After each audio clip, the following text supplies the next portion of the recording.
What's going on? It's your main man AyQuez checking in.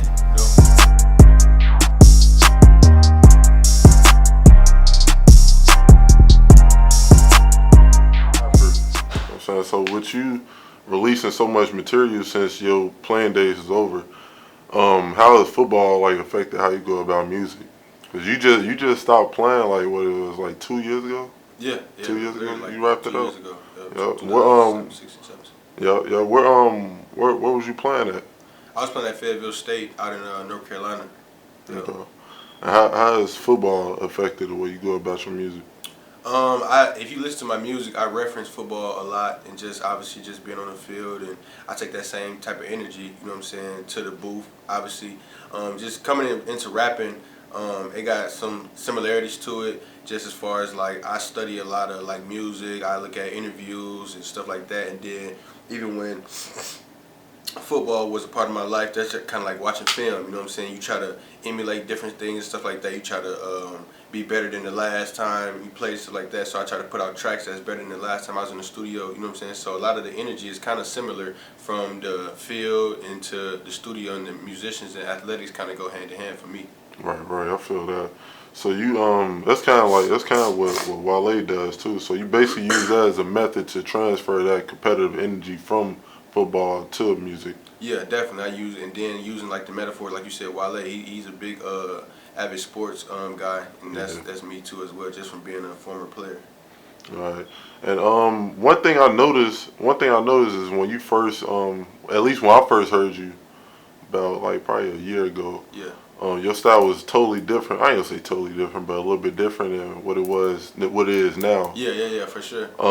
Was that calculated? Did you already plan this? I'm gonna start off like this and capture a few ears of a few people over here, then I'm gonna go to what I really want to do?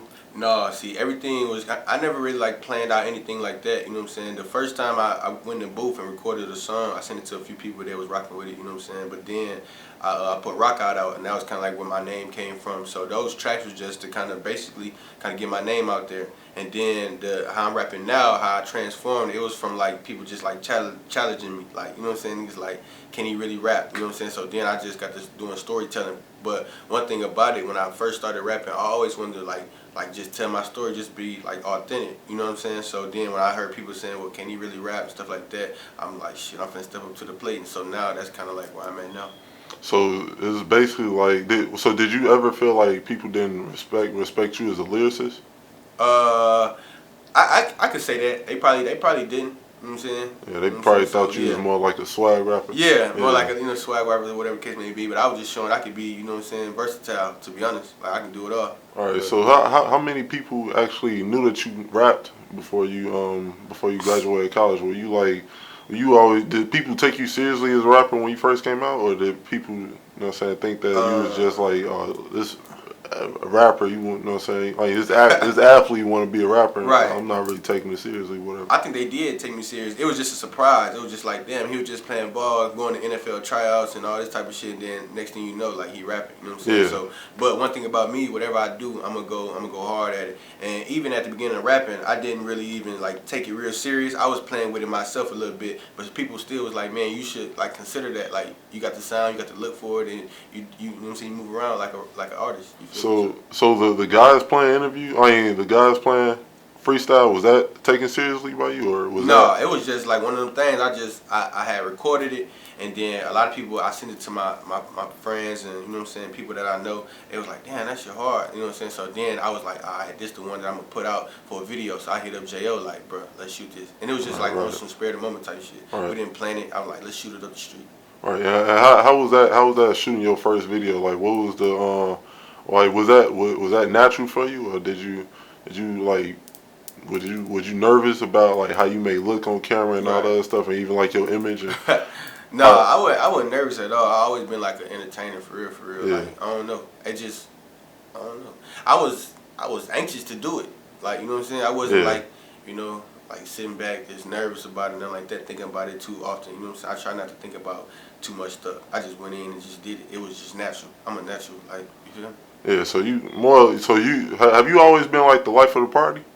Yeah. Like when you go out and stuff, you like the Yeah. main I like like the to, I main like guy out. everybody to enjoy themselves. So Yeah. yeah, definitely. Like I know you got your own non-profit organization, Touching Souls. For sure. What was the idea behind that? Like what started all that? So what started that was I was at school out in North Carolina, and then it was just something that I wanted to do as far as just coming back to the crib and giving back to the community. You know, that's always been a big thing with me, giving back to the youth. And I love shoes. I always been a big shoe guy and stuff like that. So I was thinking of a way that I could touch kids, and I was like, what's better than giving out shoes? You know what I'm saying? Right, So right. that was kind of like the thing behind that, while motivating the youth too. You know what I'm saying? I could capture their attention or whatever the case may be, and it's just like one of those things that click. So it was more like a Rockford pride. Yeah. 'Cause I also see you. I know you just went to Minneapolis Yeah. and donated a lot of shoes. Could you actually like inform people on like how you actually get the shoes that you donate and how that whole process is? Okay. So my nonprofit is called Touching Souls, as in like the shoe sole, SOLES, Touching Souls. I when I first started, I was just buying the shoes out of my own pocket, you know, and even to this day, I'm still buying it out of my own pocket. But now it has gained awareness where different businesses and different corporations donate. You know, I have a 501c3, so they can get it back, obviously, and stuff like that. But now I go into like the shoe store or whatever and pay for it, and the whole process is reaching out to different principals at different schools and stuff like that. Yeah. And I kind of proposed the plan of what I plan to do, go and talk to the kids, give them a motivation speech, talk about my background as well, and then I let the faculty at the school pick the kids, because it wouldn't do me no justice to just come in from the outside and just say I'm gonna get this kid a shoe, get this kid a shoe. I mean, it's cool and all, but I feel like the faculty knows like a deep, like, know the kids better, like this kid been struggling a little bit, you know what I'm saying, or home life ain't been the best, stuff like that, you know, he wear the same shoes or whatever the case may be. So I give the onus up to the faculty, you know, so that's kind of the process of it. And then I go in, like I said, and just bless the kids with shoes, and that's usually how it happens. That's what's up. That's what's up. There's a lot of morality behind that. For sure. So as far as like the like a personal benefit, I know a lot of people they also start nonprofits in order to help them out as far as taxes and whatever. Did you ever like think about that? Do you actually have your own business that you use to like, you know what I'm saying, use that as far as taxes and stuff, and help you as far as taxes?